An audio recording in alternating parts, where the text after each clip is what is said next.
Good morning students. आज हम लोग एडवांस सी प्रोग्रामिंग के अंतर्गत हार्डवेयर प्रोग्रामिंग इन सी में एक नया कॉन्सेप्ट पढ़ने जा रहे हैं, जिससे हम लोगों ने बायोस रूटीन्स पढ़ा था। फिर बायोस रूटीन के साथ हम लोगों ने int86 एक फंक्शन पढ़ा था। उसी तरह से लास्ट वीडियो में हम लोगों ने दास रूटीन्स पढ़ा है और आज हम लोग उसी का एक फंक्शन पढ़ रहे हैं, int das function. The function int das is used to run the das routine by sending the single interrupt number 33 for all its services। जो int das फंक्शन होता है उसका यूज दास रूटीन्स को रन करने के लिए किया जाता है, लेकिन int das फंक्शन के साथ प्रत्येक सर्विस को प्रोवाइड करने के लिए सिंगल इंटरप्ट नंबर का यूज किया जाता है, जिसे हम 33 के नाम से जानते हैं। मीन्स int86 फंक्शन अगर आपको याद हो, अगर न याद हो तो आप लोग मेरा वीडियो रेफर कर सकते हैं। फंक्शन int86, तो आप वहां पर जाकर int86 फंक्शन के बारे में पढ़ेंगे तो पूरी जानकारी आपको वहां मिल जाएगी। तो 33 नंबर ऐसा नंबर है जो एक सिंगल इंटरप्ट नंबर है, जबकि int86 में क्या होता था, सब प्रोसेस के लिए अलग अलग नंबर होता था। Similar to the function int86 in int das, मतलब मैं फिर से कह रहा हूं, तो जो आपका int das फंक्शन है ना, वो int86 फंक्शन की ही तरह है, जिसमें int इंडिकेट इंटरप्ट, मतलब int जो लिखा हुआ है शुरू में वो किसको इंडिकेट कर रहा है, इंटरप्ट को इंडिकेट कर रहा है। And DOS indicates DOS, means जो DOS है वो इंडिकेट किसको कर रहा है, DOS अर्थात डिस्क ऑपरेटिंग सिस्टम। ये डिस्क ऑपरेटिंग सिस्टम को इंडिकेट कर रहा है।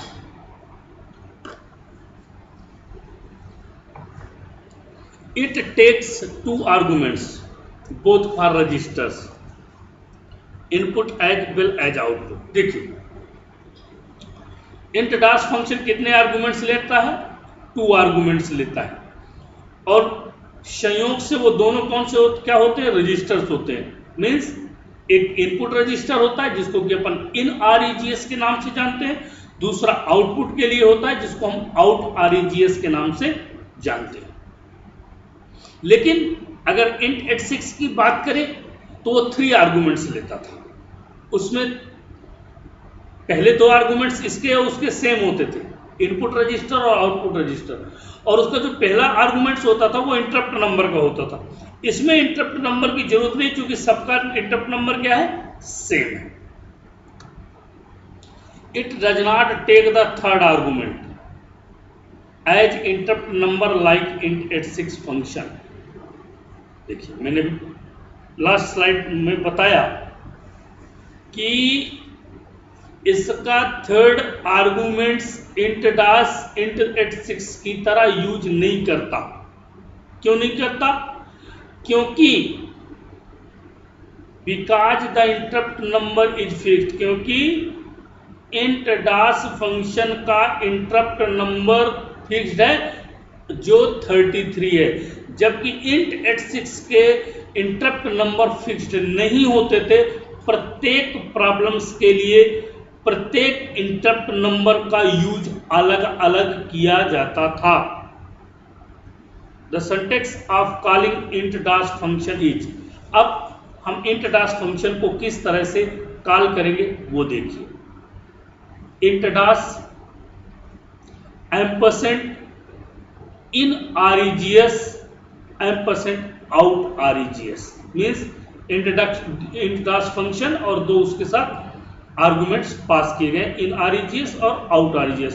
दोनों के पहले एम्परसेंट लगा हुआ है मीन्स एम्परसेंट क्या डिनोट करता है? Address. Where in REGS and out REGS are registers variable and ampersand indicate address as usual means input registers का in REGS का और out REGS का एड्रेस क्या होगा ये एम्परसेंड साइन इंडिकेट करता है। The syntax of the function definition is as follow। वो तो सिंटैक्स था। अब यहाँ पे फंक्शन की डिफिनीशन कैसे करेंगे वो देखिए। int dash union REGS pointer variable in REGS union REGS pointer variable out REGS where जहां पर in REGS indicate the structure of processor register used to send input value means इस union REGS इन REGS का जो use है यह structure क्या करता है आपके इनपुट वैल्यू क्या होगी उसको सेंड करने के लिए यूज किया जाता है। Out REGS indicate the structure of per processor register used to stored return value और इन REGS के द्वारा सेंड की गई वैल्यू को उसी स्ट्रक्चर के रूप में प्रोसेसर क्या करता है वैल्यू का आउटपुट प्रोवाइड करता है जिसे हम लोग रिटर्न वैल्यू के नाम से जानते हैं। The purpose of this function int dash is also three fold similar to int6 function. देखिए ये int86 फंक्शन था ना उसमें भी थ्री फोल्ड थे मतलब आखिरकार ये हमारे लिए इतना उपयोगी क्यों है उसी तरह int dash भी हमारे लिए इतना उपयोगी क्यों है int86 के तरह। तो देखिए पहला first to load the processor register with the value stored in REGS। इसका काम होता है प्रोसेस रजिस्टर्स को किसी भी वैल्यू को लोड करने के लिए वो इन REGS रजिस्टर का यूज करता है। Second to issue the software interrupt with interrupt number 33 और चूंकि इसमें सभी का इंटरप्ट नंबर क्या होता है एक यूनिक होता है एक ही होता है जो 33 है जबकि int86 के साथ क्या होता था सभी का यूनिक नंबर अलग अलग होता था। Third to store the resulting process register values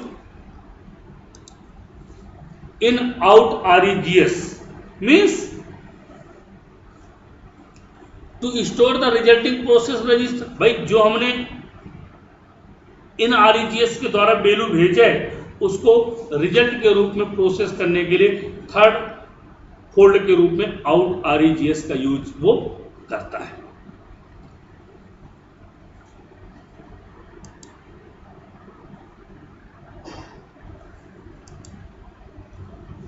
The function int dash loads the processor register with the value stored in REGS issues the dash interrupt 33 0x21। अब int dash फंक्शन जो process registers को load करता है उसकी जो value stored होती है इन REGS पे तो चूंकि इनका सभी का इंटरप्ट नंबर क्या होता है 33। अगर याद हो अगर आप ये जो 0x21 लिखा हुआ है ये इंटरप्ट टेबल है जो दाश रूटीन्स के साथ यूज की जाती है। इसको अगर आप देखना चाहते हैं तो आप मेरी वीडियो है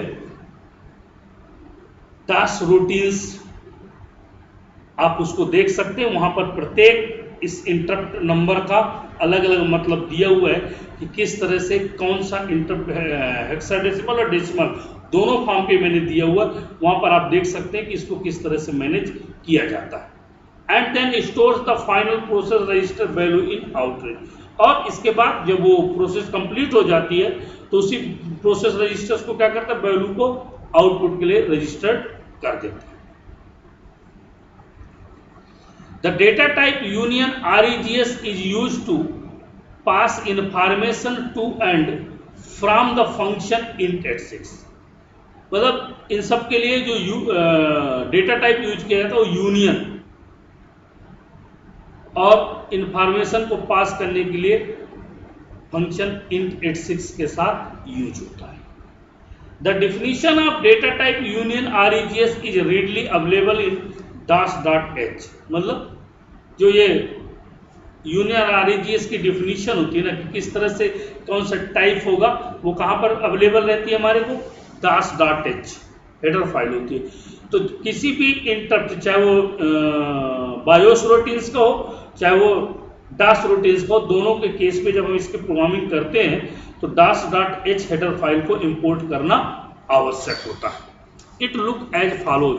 अब उन यूनियन का कैसे बनेगा वो अब आगे देखेंगे।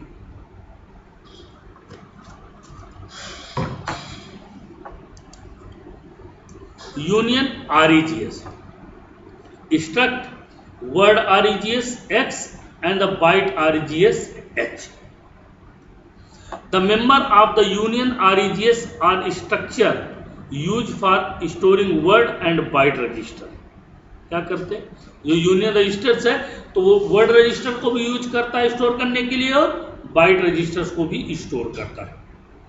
The individual structure definition of struct word REGS and struct byte REGS are as follow. अब स्ट्रक्ट वर्ड REGS किस तरह से डिफाइन किया जाएगा और स्ट्रक्ट बाइट REGS H कैसे डिफाइन किया जाएगा वो आपको मैं आगे बताता हूं।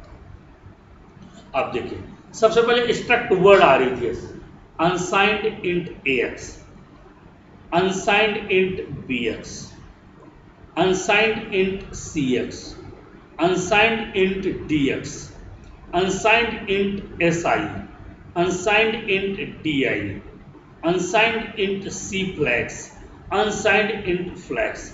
ये सभी क्या है आपके रजिस्टर से दिए हुए हैं।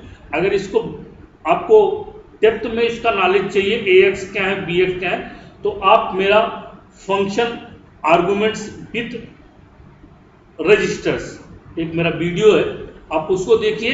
वहां पर एक एक रजिस्टर्स के बारे में बताएगा कि आखिरकार रजिस्टर्स होते क्या हैं।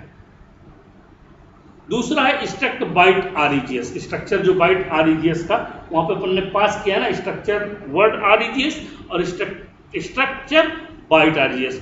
इसमें क्या पास किया है, अनसाइंड कैर AL, अनसाइंड कैर AH, अनसाइंड कैर BL, अनसाइंड कैर BH, अनसाइंड कैर CL, अनसाइंड कैर CH, अनसाइंड कैर DL, अनसाइंड कैर DH। मीन्स ये पूरा रजिस्टर से, इनको अगर आपको डिटेल पे नॉलेज लेना है तो आप जाके मेरा उस वीडियो को प्रेफर कर सकते हैं जो मैंने रजिस्टर्स की बनाई। The service number of dash routine that to be executed in given as the input to the function int dash। मतलब जो सर्विस नंबर है dash routines का, उसको एग्जीक्यूट करने के लिए हमें फंक्शन int dash का यूज करना पड़ता है। This input is given through byte register AH, और ये जो इनपुट है वो बाइट रजिस्टर AH के द्वारा इनपुट किया जाता है। एक प्रोग्राम में बताने जा रहा हूं int dash का। Write a C program to demonstrate use of interrupt in C programming using dash.h। Means एक प्रोग्राम है जो इस फाइल के अंतर्गत पाया जाएगा, dash.h के अंतर्गत उसके इंटरप्ट नंबर पाए जाएंगे, उस पे हम किस तरह से मैनेज करते हैं वो आइए देखते हैं।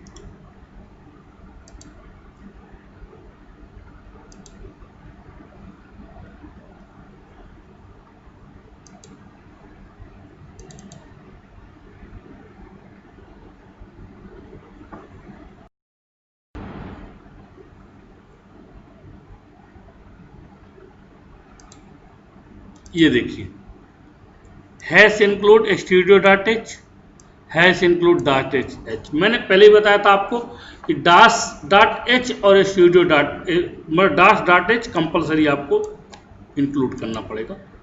वाइड मेन कैर मैसेज रोशन सेन मेरा नाम है, और ये $साइन। डॉलर क्यों लगता है, note that the sentence is ended with A $which is terminating characters। Means dollar का यूज करने के बाद हम ये क्लियर हो गए, ठीक है, कि अब जो है ये यहाँ पर हमने डॉलर साइन जो यूज किया है वो करेक्टर को टर्मिनेट करने के लिए। फिर AH9 DX इंट मैसेज, इसको इनपुट के रूप में मैसेज को दे रहे हैं। गेट इंटरप्ट 0x21, ये हेक्साडेसिमल नंबर है, इसको आप जाकर इंटरप्ट नंबर डास रूटीन्स में आप समझ सकते हैं क्या है। गेट CH आउटपुट के लिए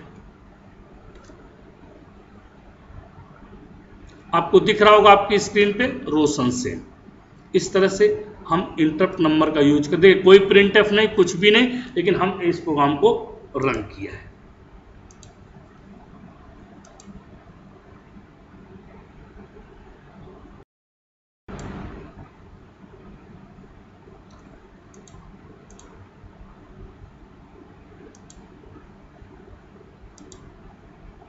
तो ये था आपका डास रूटीन्स।